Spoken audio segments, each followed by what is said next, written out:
안녕하세요. 오늘도 차한살롱을 찾아주셔서 감사합니다. 결혼 1년차 여성입니다. 제가 1년간의 결혼 생활을 통해 알게 된 한 가지는 진실은 주머니 속 송곳과 같아서 반드시 튀어나온다는 거였어요.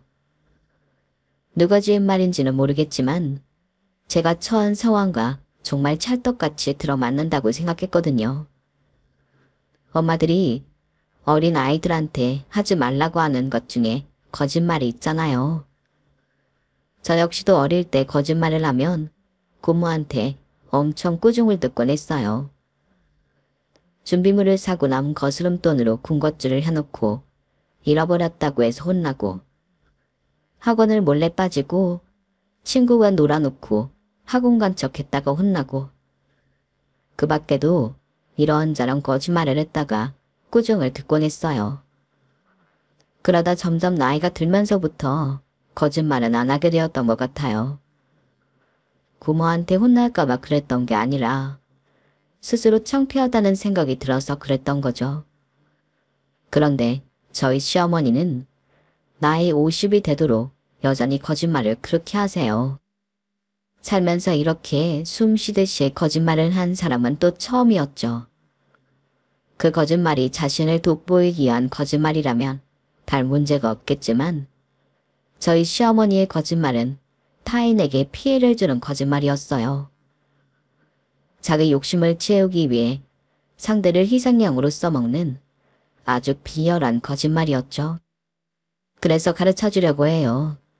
함부로 내뱉은 말이 얼마나 무서운 형벌로 돌아오는지를요. 저는 더할 나위 없이 다복한 가정에서 자랐어요. 남들이 보기에는 결핍투성이 가정이었지만요. 저희 부모님은 제가 두들도 되기 전에 세상을 떠나셨어요. 교통사고 때문이라고 들었어요. 하루아침에 고아가 된 저를 키워준 건 고모였어요. 그것도 아빠와는 배다른 형제였던 사람이죠. 결혼도 안 한 고모가 저를 키우게 된 건 저희 아빠에 대한 고마움 때문이라고 했어요. 내가 10살 때 우리 엄마가 재혼을 하셨어. 말이 좋아 재혼이지. 실상은 나이 많은 남자한테 돈에 파여간 거나 다름없었지. 너희 친구에 돈이 많잖니. 너희 아빠는 나랑 12살이나 차이가 나서 사실 한 집에 살면서도 말을 섞어본 거 몇 번 안 돼. 그 집에서 한 5년 같이 살았을까? 우리 엄마가 암으로 세상을 떠나고 나는 하루아침에 외가로 보내졌어. 네 할아버지 성격 알지? 자기 친자식한테도 정이 없는 사람이 남의 자식을 키워줄 리 없잖아. 우리 외가는 너무 가난해서 나를 받아줄 여력이 없었어. 그래서 외가에서 나를 시설에 보내려고 했는데 그때 나를 데려다 키워준 사람이 너희 아빠야. 너희 아빠는 나한테 아빠 같은 오빠였어. 그러니까 내가 널 키우는 건 너무 당연한 일인 거야. 미안하다는 생각도 하지 말고 내가 짐이 되는 게 아닌가 하는 허튼 생각도 하지 마. 나도 어릴 때 다 해본 생각들인데 살아가는데 하등 필요 없는 것들이더라. 게다가 넌 네 아빠가 남겨준 유산도 많잖아. 정 뭔가 갖고 싶다고 생각한다면 나중에 이 고모가 힘 빠지고 일 못하게 됐을 때 요양원비나 좀 내줘. 초등학교 고학년이 되고 조금씩 머리가 커가면서 고모한테 얹혀 사는 게 눈치가 보이던 때였어요. 그런 제 고민을 어떻게 알았는지 고모가 먼저 제게 이런 말을 해주시더라고요. 오히려 따뜻한 말 100마디보다 더 위안이 되는 말이었죠. 그래서 그 후로는 고모 말대로 허튼 생각 않고 앞만 보고 살았던 것 같아요. 고모는 여행작가로 살고 있었는데 일이 없을 때는 교정이나 윤문수정 같은 일감을 받아와 하기도 했어요. 사실 고모의 벌이는 대단하지 않았어요. 근근히 그달을 살아갈 수 있는 정도였죠. 그래도 고모랑 살면서 딱히 돈 걱정을 하지 않았던 건 저희 부모님이 남겨주신 유산이 있기 때문이었어요. 친할아버지가 돌아가시면서 아빠한테 남겨졌던 재산이 고스란히 제게 돌아왔으니까요. 그래도 고모는 가급적 그 돈을 쓰지 않으려고 노력했고, 제가 성인이 된 후에는 거의 손대지 않은 거금과 건물을 제 손에 쥐어주셨어요. 요즘은 영인 리치들이 꽤 많다고 하잖아요. 따지고 보면 저도 그런 셈이었어요. 다른 점이 있다면 여타 영리치들은 자신들의 재능으로 돈을 번 거지만 저는 금수저 물고 태어난 덕에 입만 벌리고 앉아서 고모돈을 받았다는 게 다른 거였죠. 제가 고모 손에 자라 그랬을까요? 이상하게 저는 돈에 욕심이 없었어요. 저희 고모가 무력이 없는 사람이거든요. 고모 직업이 여행 작가기 때문에 어릴 때부터 고모 손을 잡고 세계 곳곳을 돌아다니면서 깨우친 건 하나였어요. 사는데 필요한 건 돈이 다가 아니라는 거였죠. 고모와 함께하는 여행은 대개가 저 예산 배낭여행이었는데 그렇다 보니 숙소도 열악한 곳이 많았어요. 끼니도 현지 사람들처럼 먹고 다녔고요. 고모가 담당했던 주 여행지는 동남아와 인도, 남미 쪽이었는데 그리 잘 사는 나라가 아니어서 돈은 적게 들었지만 숙식 역시 상태가 좋지는 않았어요. 그래도 그때 멋진 풍경은 참 많이 보고 다녔던 것 같아요.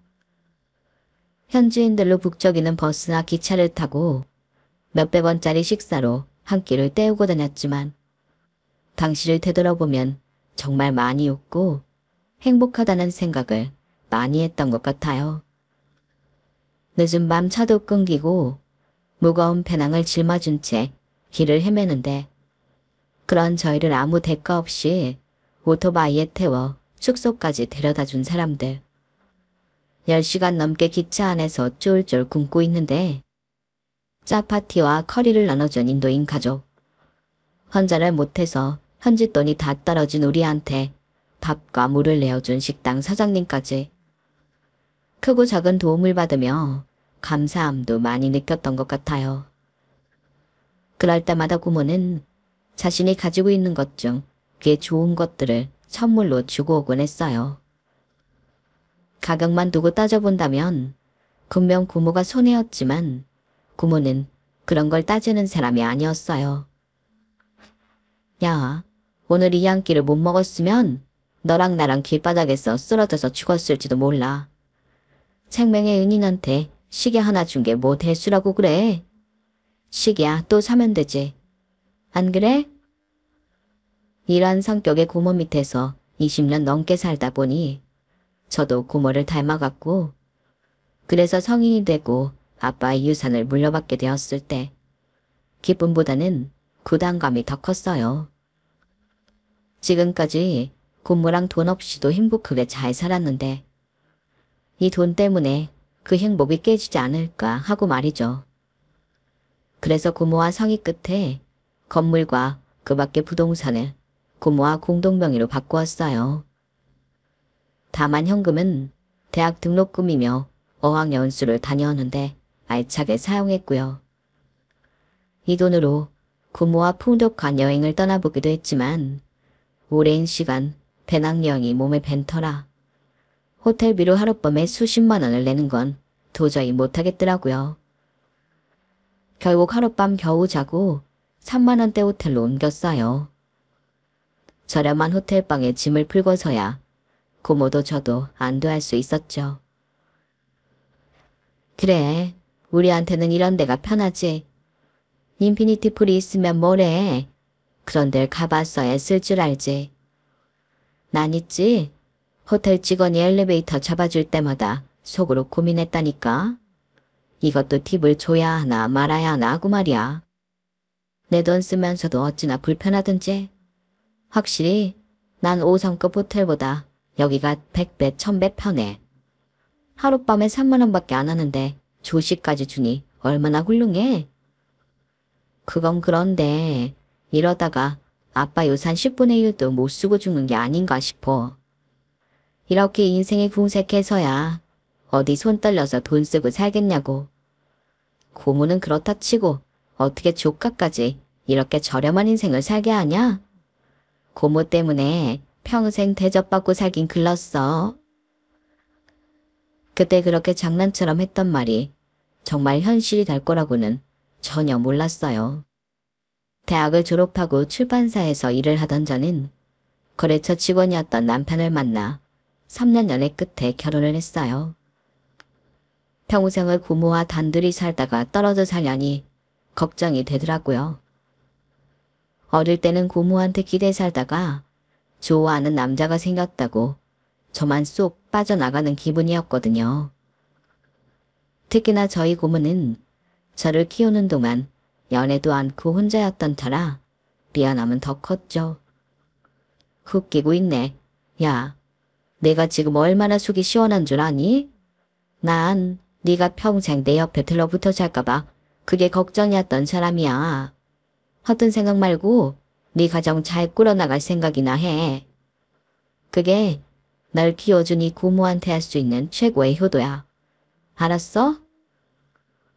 말은 그렇게 했지만 상간례를 앞두고 고모는 전과 달리 멍한 표정으로 앉아있는 날이 많았어요. 지금까지 그런 모습의 고모를 본 적이 없어서 내심 걱정이 되더라고요. 그래서 하루는 고모한테 얘기를 꺼냈죠. 신혼집을 고모집 근처에 구할까 생각한다고요. 시도 때도 없이 자주 찾아올 테니 너무 서운해하지 말라고 말이죠. 그랬더니 아이고 고양이같이 생각해주고 있네. 제이야, 내가 걱정하는 건 그게 아니야. 고모가 애니? 혼자 살게 됐다고 걱정하게. 난 그저 네가 부모 없이 고모 손에 자란 걸로 네 시어머니한테 첩잡힐까봐 그게 걱정인 거야. 며칠 뒤면 성겼는데 그날 무슨 말이 나올까 걱정도 되고 부모 없이 자랐다고 네 시어머니가 너 구박할지도 모른다 생각하면 잡아다가도 비가 거꾸로 솟는 것 같거든. 고모, 요즘에 그런 걸로 며느리 괴롭히는 사람이 어딨어. 그건 다 드라마에서나 나오는 일이야. 난 또 뭐라고. 그리고 영민 씨 어머니 그런 사람 아니야. 전에 인사드리러 갔을 때 보니까 성격이 쿨하시더라고. 부모 없이 자랐다고 무시당할 일 없으니까 걱정 마. 그렇다면 다행이고. 고모의 걱정과 달리 상견례장에 나온 시어머니는 연신 고모 칭찬을 하셨어요. 세상에 어쩜 이렇게 조카를 잘 키워내셨어요. 지인은 어디 하나 버릴 게 없을 정도로 애가 정말 진국이에요. 능력도 있고 착하고 게다가 성격이 얼마나 싹싹해요. 이게 다 고모가 사랑으로 키워주셔서 그런 거 아니겠어요? 난 정말이지 우리 며느리가 세계 최고라고 생각해요. 그렇게 좋게 봐주시니 감사합니다. 아무쪼록 잘 부탁드릴게요. 시어머니는 그날 입에 침이 마르도록 제 칭찬을 하셨어요. 그 모습에 내심 다행이다 싶었죠. 그런데 상견례를 마치고 돌아온 고모 표정이 이전보다 어두워 보이더라고요. 뭐가 마음에 안 들어 그러냐고 물었더니 네 시어머니 말이야. 아무래도 난 좀 마음에 걸려. 널 칭찬하는 게 너무 과하다고 생각되더라고. 내가 여행을 하면서 사람들을 많이 만나봤잖니? 인종과 국적을 불문하고 립 서비스가 과한 사람들 치고 진실된 사람이 없었어. 꼭 사기꾼처럼 먹잇감 앞에 놓고 속마음 감추려고 달콤한 말 내뱉는 것 같더란 말이지. 고모, 그건 좀 오바다. 아무렴 어머님이 그러시겠어? 나한테 뭘 뺏어갈 게 있다고. 이번 일은 고모 생각이 지나친 거야. 그랬으면 좋겠다만 글쎄다. 처음부터 저희 시어머니를 달갑지 않게 생각했던 고모는 결혼 후에 건물과 부동산을 제 단독 명의로 바꿔주는 걸 고려하셨어요. 그런데 나중에 보니 이게 신의 한 수였더라고요. 시어머니는 결혼 준비를 하면서도 매번 제 칭찬을 이어가셨어요. 신혼집을 고모집 근처로 구하겠다고 하는데도 반대는커녕 칭찬을 하실 정도였죠. 그래, 잘 생각했다.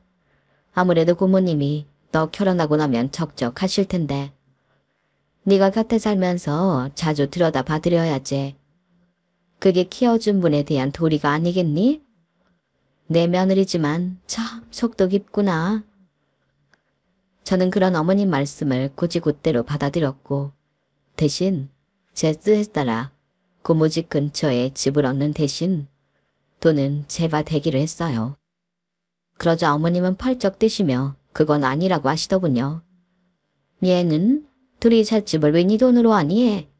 우리가 없이 사는 사람도 아니고 네가 그러면 주변에서 우리 집 총봐.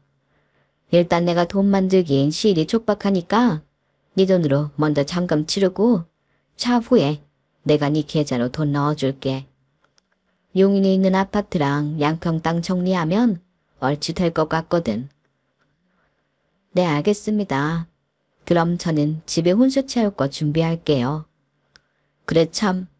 집 명의는 누구 명의로 할 거니? 요즘은 부부가 공동 명의로 한다지만 넌 네 명의로 된 건물도 있고 세금 문제가 걸리지 않겠니? 내 생각엔 일단 명의는 우리 영민이 앞으로 하는 게 좋을 것 같다. 다른 뜻은 없어. 세금 나가는 게 아까워 그러는 거지. 어머니 말씀대로 제 앞으로는 건물과 부동산이 있어서 집까지 사게 되면 세금이 엄청 오를 게 뻔했어요. 그래서 집은 남편 이름으로 하기로 했어요. 부동산 일부를 정리한 돈으로 신혼집 잔금을 치르고 그동안 제가 모은 돈으로 혼수도 준비했어요. 가전제품은 남편이랑 같이 골랐고 주방 도구나 그릇은 고모랑 같이 골랐죠. 그러다 집 얘기가 나왔는데 집 명의를 남편 이름으로 한 걸 몰랐던 고모는 뒤늦게 그 말을 듣고는 펄쩍 뛰더라고요.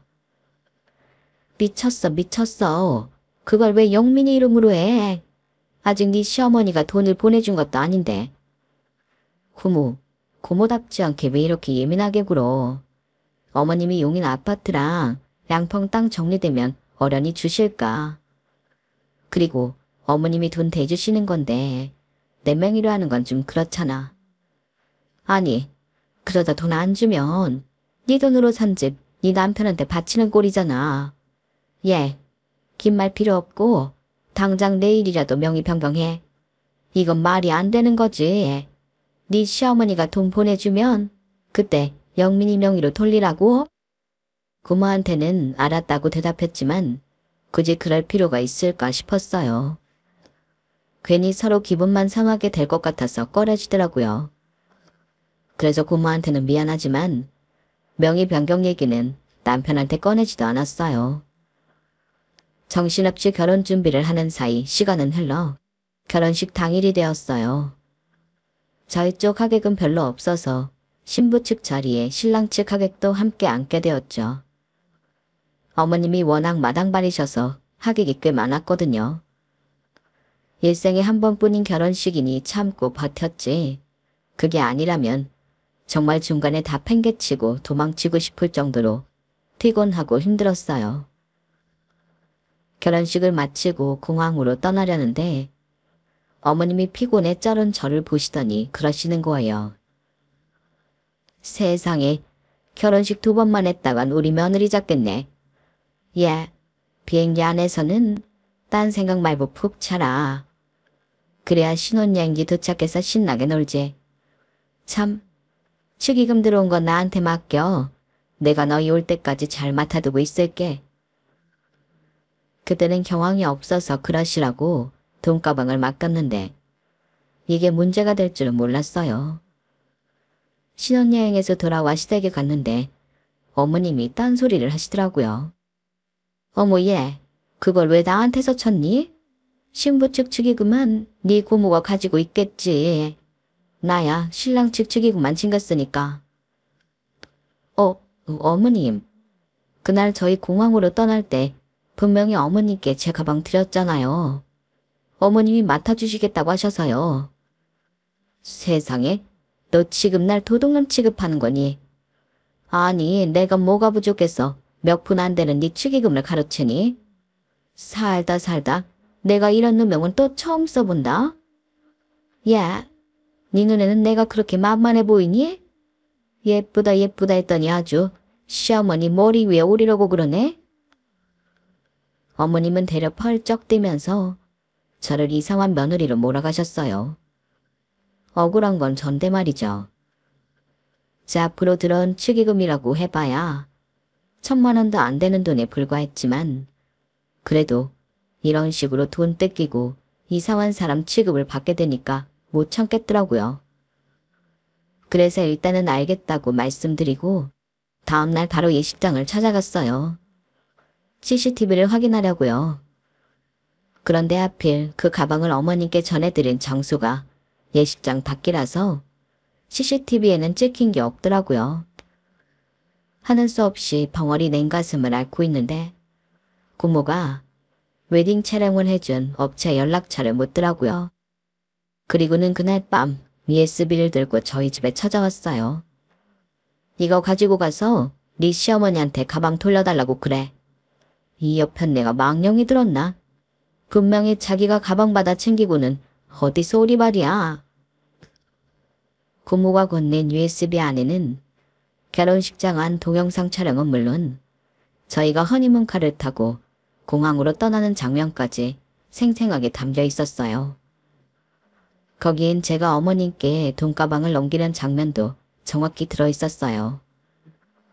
업체에 찾아가 원본 영상을 찾아온 고모는 잔뜩 성이 난 얼굴로 가방 속 액수 확인하고 받아오라고 신신당부했어요. 그날 밤 저는 퇴근 후 돌아온 남편과 함께 USB를 들고 시댁을 찾아갔어요. 동영상을 보자 그제야 시어머니는 전혀 모르는 사실이란 듯 연기를 하시더라고요.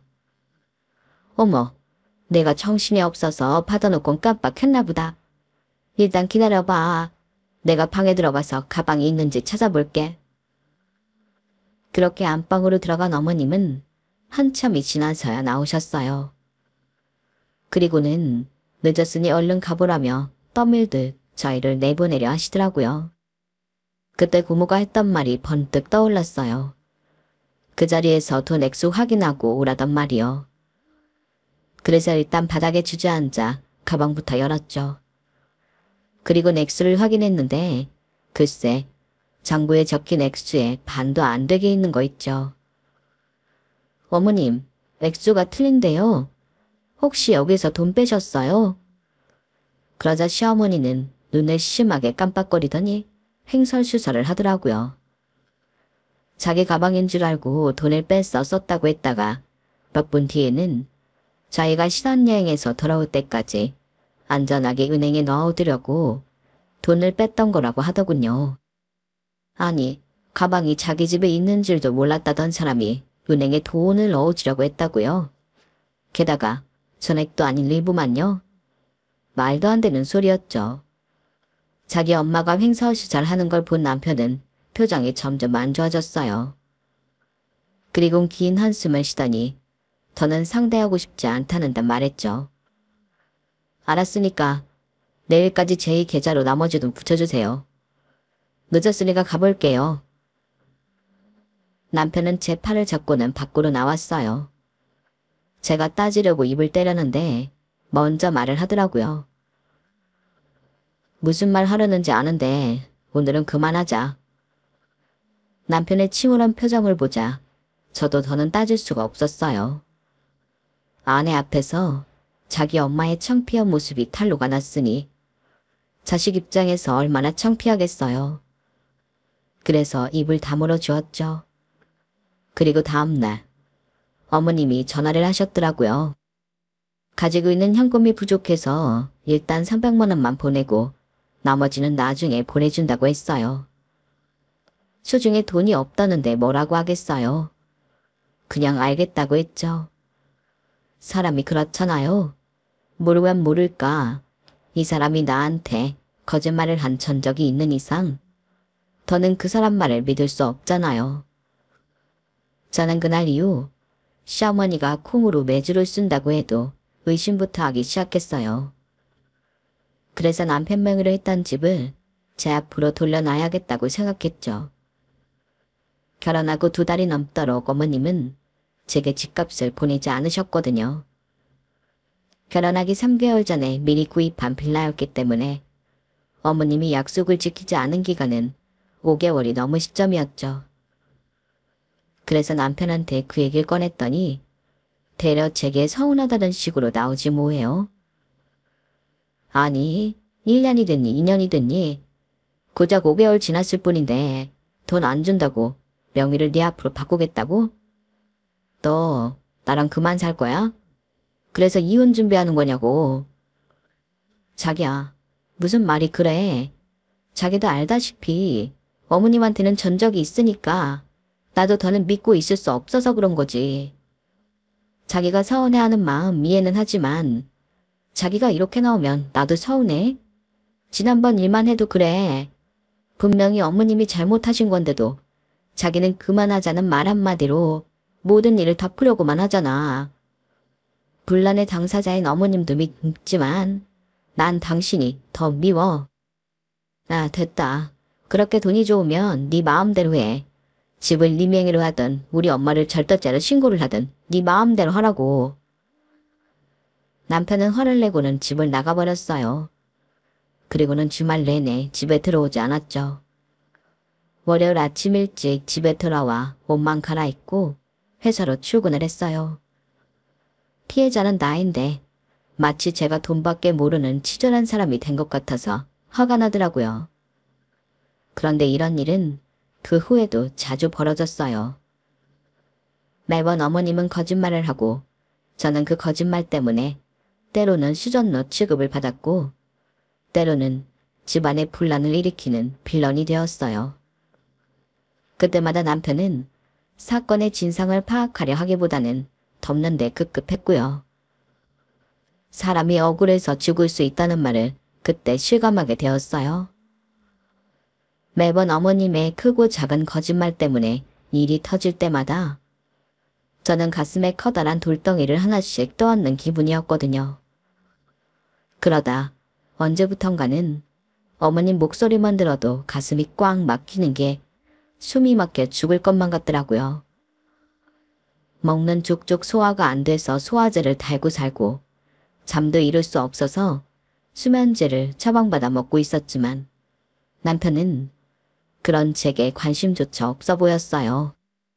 탄입을 덮고 사는 사람이 매일 약봉지를 달고 사는데도 단 한 번도 무슨 약이냐고 묻는 적이 없었어요. 주말이면 토요일 아침부터 일부러 약속을 만들어서 밖에 나가 일요일 밤이 돼서야 집에 들어왔어요. 마치 저랑 한 공간에 있는 게 죽기보다 싫은 사람 같더라고요. 그런 상황에도 웃긴 건 뭔지 아세요? 어머님이 왜 아이 소식이 없냐고 저한테 닥달하셨다는 거예요. 결혼하고 3개월도 안 돼서부터 부부관계는 일절 없었는데 무슨 수로 애를 만들어요. 그리고 그렇게 된 원인이 다 당신 때문인데도 전혀 미안한 기색도 없었어요. 예, 내가 잘 아는 한의원이 있는데 거기 한번 가보겠니? 나 아는 사람 딸도 애가 안 들어서서 그렇게 고생하다가 거기 한약 지어 먹고 바로 애가 졌잖니. 에휴, 이런 건 시어머니가 나서기 전에 친정엄마가 해줘야 하는 건데 어쩌겠니? 네 사정 다 아는데 나라도 해줘야지.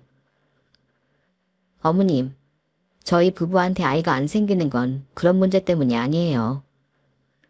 아니, 그럼 무슨 문제라도 있는 거니? 너 혹시 애 못 갖는 거야? 몸에 이상이라도 있냐고. 너한테 문제 있는 거 아니면 다른 이유가 있을 게 없잖아. 어머님은 왜 저한테 문제가 있을 거라고 단언하세요?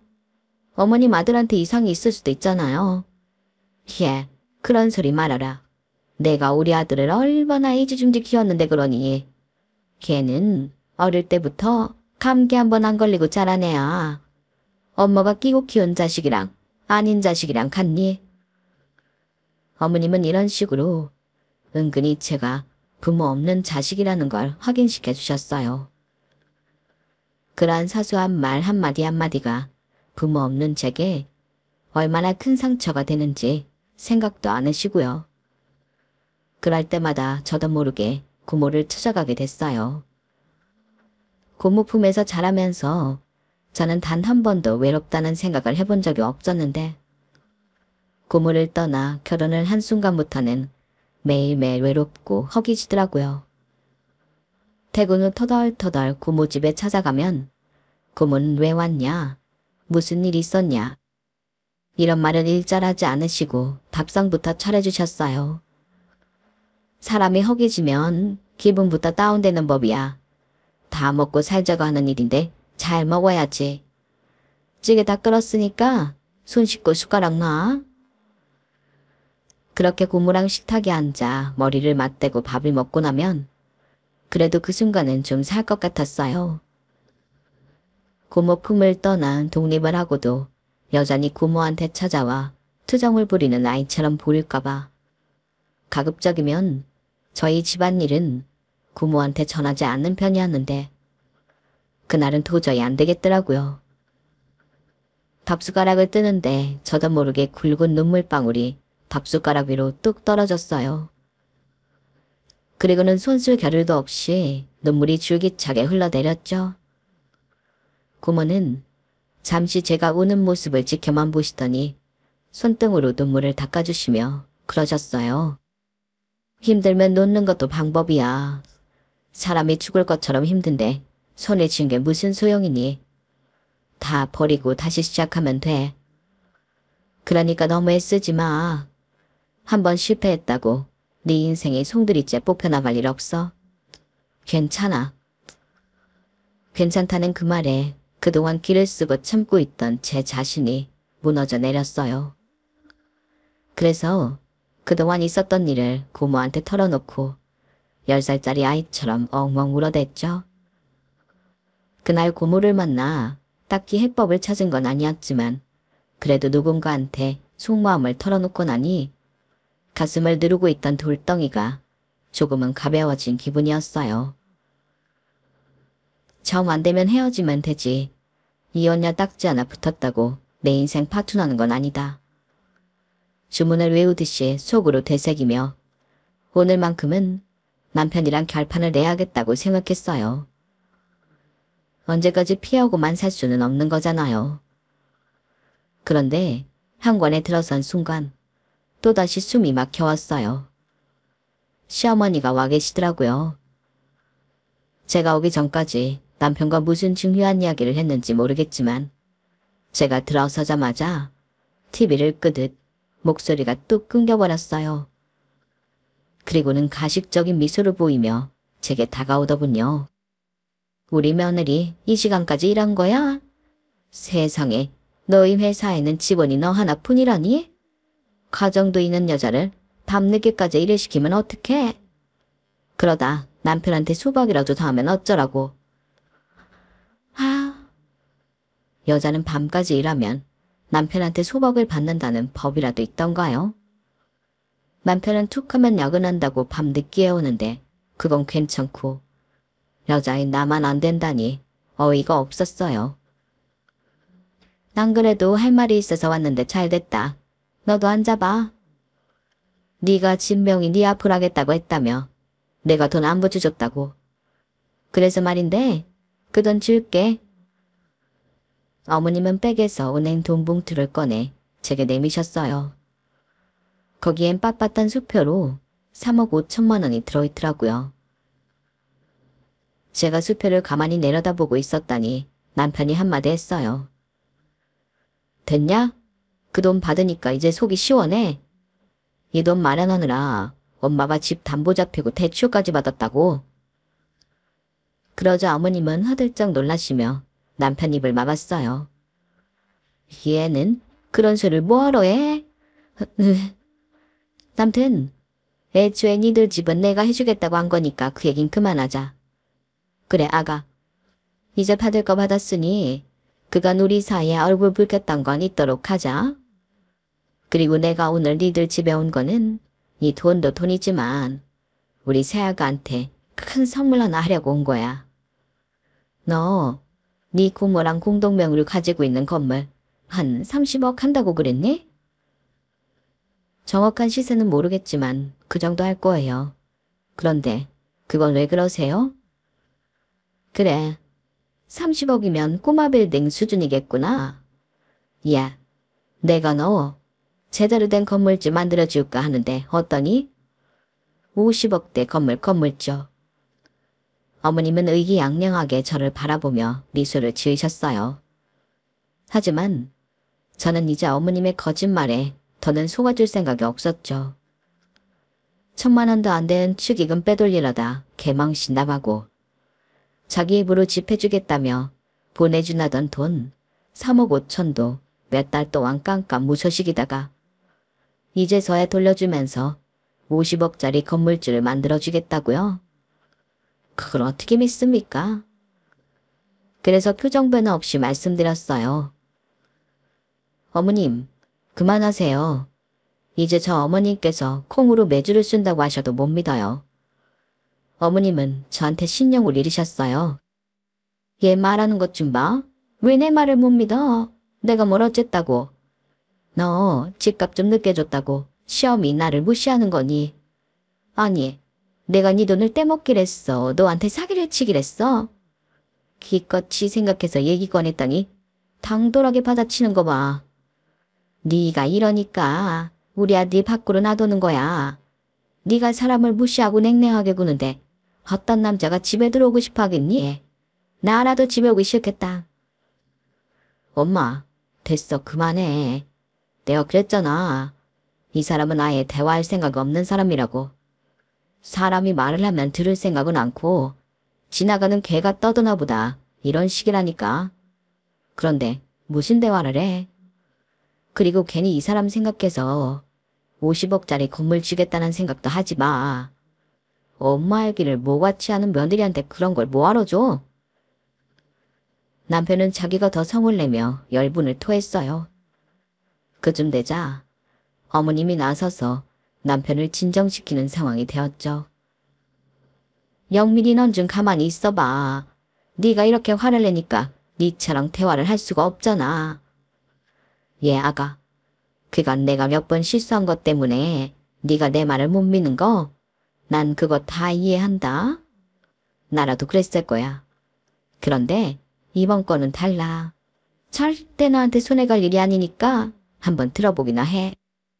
내가 부동산 쪽에 발이 넓은 건 너도 알고 있지? 니들 결혼식에도 부동산 큰손인 첨당동 박 사장님이랑 평창동 사모님 오셨었잖아. 서울 시내 부동산 좀 가진 사람들 치고 그분들 모르는 사람이 없다? 왠지 아니.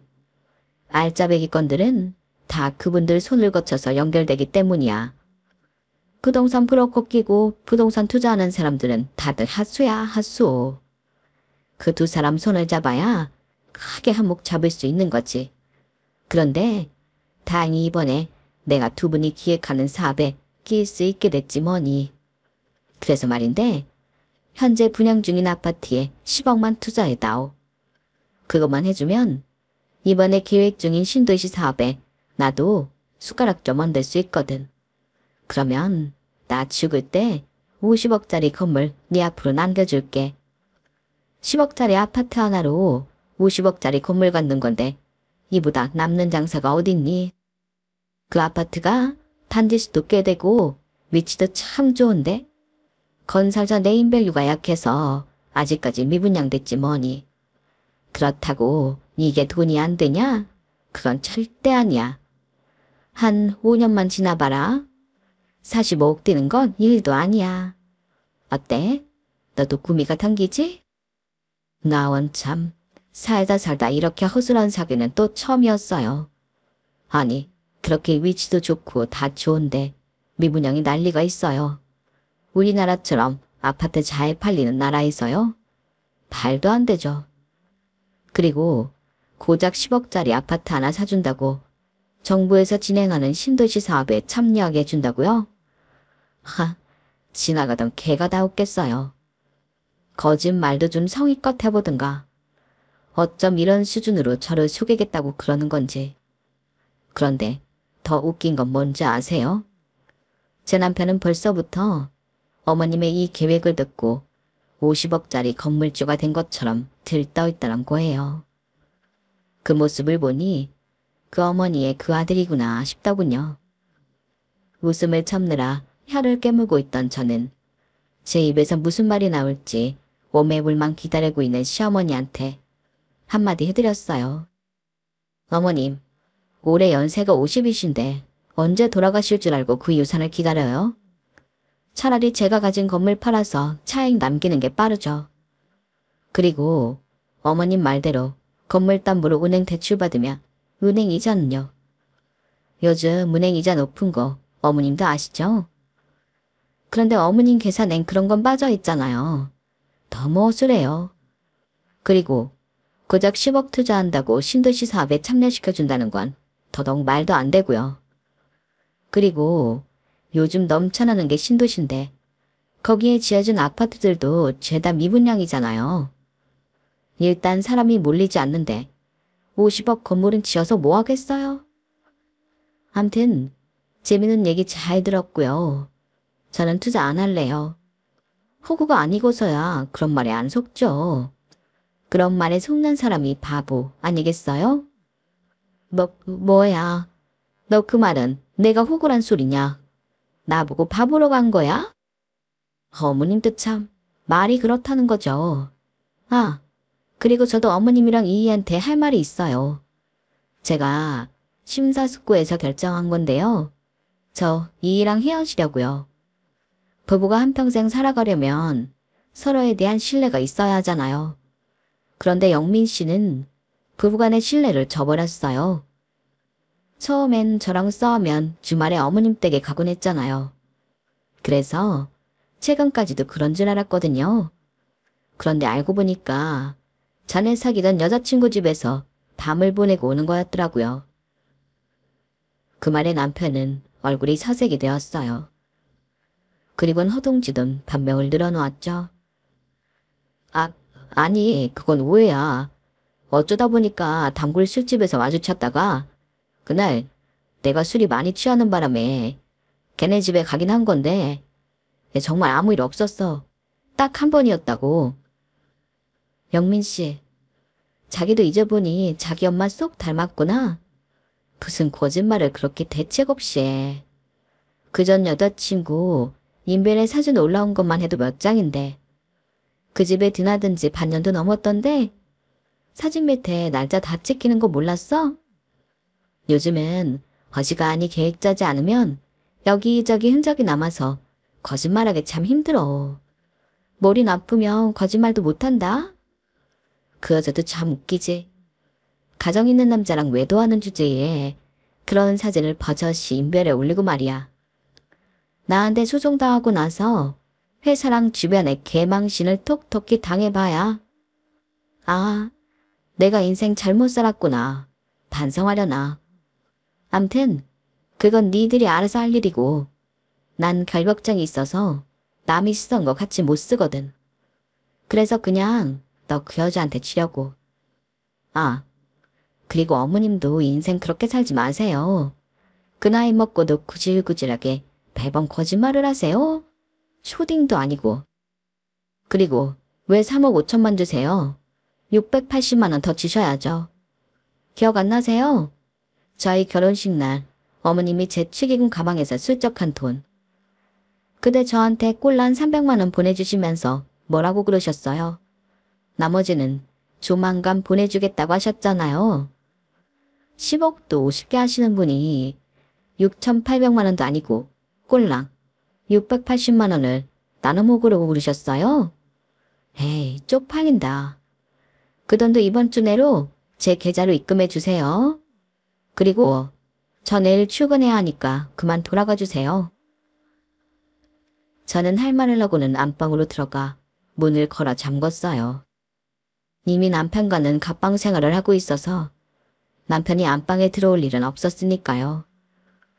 제가 옷을 갈아입는 동안 거실에서는 두 모자의 열띤 공방전이 이어졌어요. 제게 10억 투자를 받으려고 집값 3억 5천을 여기저기서 빌린 모양이더라고요. 집에는 대출이 주렁주렁 걸려 있어서 지인들과 사채까지 이용한 모양이었어요. 시어머니는 이제 어떻게 할 거냐고 자기 아들을 나무랐고, 남편은 일단 나가서 얘기하자며 시어머니를 데리고 밖으로 나가더군요. 또 무슨 말을 지어내려고 그러는지 모르겠지만 이미 버스는 떠났다는 걸 두 모자만 모르는 것 같았어요. 다음날 아침 어머니가 남편은 3억 5천을 다시 돌려달라고 그러더라고요. 그동안 이 집에서 같이 살았으니 저한테도 집값을 내라면서요. 애초에 남편이 지불하고 저는 혼수를 하기로 했던 거라서 그건 안 되겠다고 했더니 힘으로 돈을 뺏으려 들지 뭐예요. 결국 경찰까지 출동해서 남편과 시어머니를 뜯어 말렸고, 저는 짐을 챙겨 고모집으로 들어갔어요. 그리고는 이혼 소송이 시작되었어요. 결혼을 준비하는 것만큼이나 이혼을 하는데도 체력적으로나 정신적으로나 많이 피곤하더라고요. 그래도 결국 제가 원하는 선에서 이혼 판결을 받을 수 있어서 다행이었어요. 이혼 소송 외에도 남편의 전 여친한테서는 상간녀 위자료 청구 소송을 통해 위자료를 받을 수 있었는데, 그렇게 당당하게 인벤의 사진까지 올리던 패기는 어디 가고 위자료를 깎아달라고 연락을 했더라고요. 하도 집요하고 귀찮게 연락을 해대서 자꾸 이러면 직장 게시판에 폭로글을 올리겠다고 했더니 더는 연락을 않더라고요. 연락을 않는 건 좋은데 위자료도 보내지 않아서 결국 그 여자 회사에 급여 가처분 신청을 했고, 그 일로 회사에서 남편 전 여친의 불륜 사실을 알게 되었나 봐요. 소문에 시달리다 얼마 뒤 회사를 그만두고 나왔다고 하더라고요. 저야 뭐 손 안 대고 코를 풍격이었죠. 그리고 얼마 전 남편으로부터 위자료가 도착했어요. 신혼집으로 사용했던 빌라를 팔아 보냈더라고요. 그 돈을 보내면서도 얼마나 웃겼는지 아세요?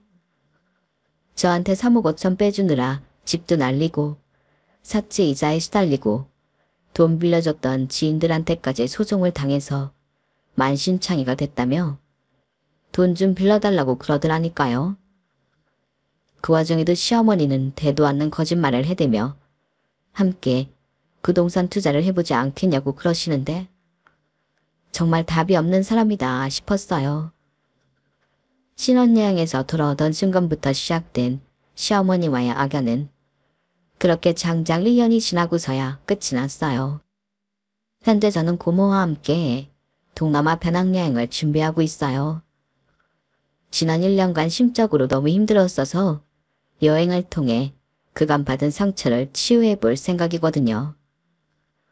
그래서 초등학생 때 처음 고모와 함께 떠났던 동남아로 여행지를 정했어요. 감당할 수 있는 무게의 배낭을 지고서 현지인들 속에 섞여 바다도 보고 산도 오르면서 시간을 보내고 싶거든요. 내 선택에 의해 겪게 된 시련이었던 만큼 제 스스로 치유도 해볼 생각입니다. 이유는 한 번의 실패일 뿐 내 인생 전체의 실패는 아니니까 다시 일어설 수 있을 거라고 생각해요. 지금까지 제 사연을 들어주셔서 감사합니다. 들어주신 모든 분들 행복하세요. 여러분, 사연 댓글에 응원과 현명한 조언 부탁드려요. 좋아요와 구독은 저에게 큰 힘이 됩니다. 오늘도 좋은 일 가득하세요.